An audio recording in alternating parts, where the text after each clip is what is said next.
Okay, mga kabunyog, tatakbo raw talaga si Lenny. Yan ang sabi, Bakit may question mark, may exclamation pa? Question mark kasi hindi naman sigurado eh. Exclamation kasi medyo nabibigla tayo sa balita na yan. Ano ito? Saan galing yung balita? Ayan nasa kanan. Balita sa Abante, Leni Robredo umugong nasasabak sa 2028 presidential race. Saan galing yung balita? Galing ang balita sa dalawang mayor sa Bicol. May dalawang mayor sa Bicol na close kay Leni ang nagbalita na tatakbo daw si Leni sa 2028. Sa pagka-presidente sa pagka-presidente. Tinanong tuloy tayo ni Kabunyog Lito Calderon. Sigurado kaya yan, attorney? Hindi ko to chismis. Balita naman din sa mainstream media eh. Ayan Leni Robredo umugong nasasabak sa 2028 presidential race. Binasa ko yung news article na yan. Yun na nga, ang source ng balita ay dalawang mayors ng Bicol. Ang mayors na yon ay mayors ng Sorsogon. Mayors ng Sorsogon. Bakit naman sa Sorsogon? Ay kasi si Leni Robredo, ang mother niyan, Hirona. Leni Hirona Robredo yan. Ang Hirona, mga taga-Bulan Sorsogon yan. Mga taga-Bulan Sorsogon. Ay hindi, mali ako. Ano ba naman yan? Mali ako. Sorry. I stand corrected. Ang father niya ang Hirona kasi Leni Hirona Robredo. Sorry Sorry, mali ako. So yan, ang father niya ay Hirona. Si Judge Hirona. Ang father kasi ni Leni, Judge. Ang mother niyan, teacher. Bakit ko alam yan? Kasi yung kapatid niyang lalaki, kaedad ko, mag-classmate kami elementary. Kaya, yan. So yan mga kabunyog, bakit galing Sorsogon ang balita? Siguro, close kay Leni yung mayor. May dugo si Leni ng Sorsogon kasi yung father niya talagang taga roon sa Sorsogon. Mga Hirona. Ang alam ko, ang mayor nga talaga ng Bulan Sorsogon, ni Leni, parang related sa kanya, sa blood relative. Kaya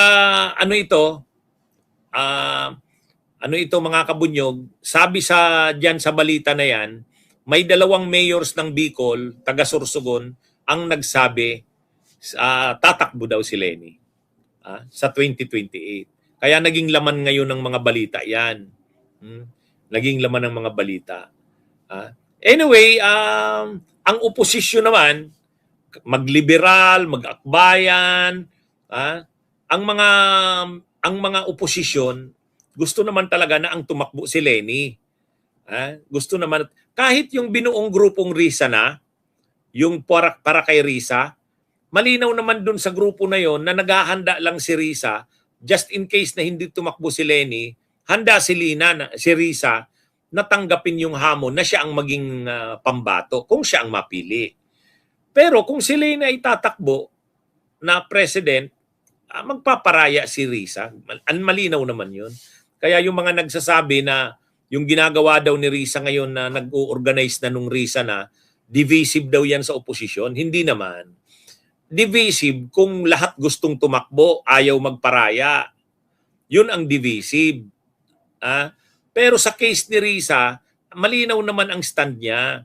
Naghahanda lang siya kasi kung just in case pagdating ng panahon, hindi tumakbo si Leni Robredo, mayroong pambato ang oposisyon na nakahanda na at willing siyang i-offer ang sarili niya. Pero,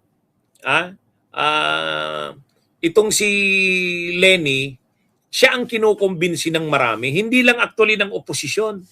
Kahit sa administrasyon, marami akong kilala, loyalista ng Marcos, ang tinutulak nila Leni Robredo eh. Kasi naniniwala sila, pag si Leni ang tumakbo, talo yan si Sara. Lalo pa kung ang papatakbuhin ng administrasyon na vice president ni Leni Robredo ay si Tulfo. Kaya kumbaga, kapag nabuo yung Robredo-Tulfo, mabigat yan. Yan yung ano, yan yung tandem na parang wino-work out. Kaya lang hindi pa kasi hindi pa kasi nag-decide si Lenny. Pero marami nga ang nagsasabing hindi, ano lang yan, sa bandang huli tatakbo yan si Lenny. At ngayon may lumalakas nga yung umuugo nga, nasasabak talaga si Lenny sa 2028 presidential race, itong statement na nilabas ng dalawang mayors ng Sorsogon. Kaya ano ito, ay si Leni Robredo talaga, close yan sa mga taga-Sorsogon. Kasi nga may dugo siyang Sorsoganon. Taga-Bulan ang kanyang father. Baka mga mayors ng Sorsogon yun na friend ni Lenny o malapit talaga sa kanya. So anyway, yan yung pinagmumula ng balita na yan, mga kabunyog. Yan yung pinagmumula ng balita. Kaya wala pa namang statement si Lenny kung totoo yan o hindi. Basta lumabas yung balita na yan at ano na nga, binalita na sa mainstream media na may nagkumpirma na mga mayors ng Bicol, mga taga-Sorsogon, at nagsasabing tatakbo talaga si Leni Robredo. Abangan natin, ano? Abangan natin ang mga susunod pang developments diyan. Okay, mga kabunyog, mga kababayan, magandang araw sa inyong lahat. Bunyog, bunyog, halikan na kasama ka. Bunyog, kapag buklod ay may pag-asa. Luzon, Visayas, Mindanao, isa ang pananaw.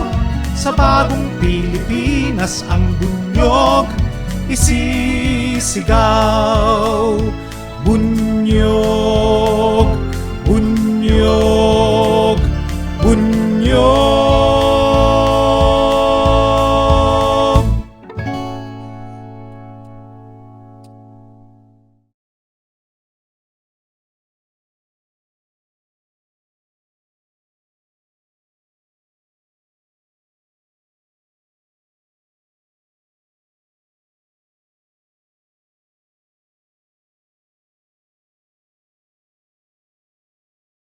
Bunyog, bunyog, halikan na kasama ka.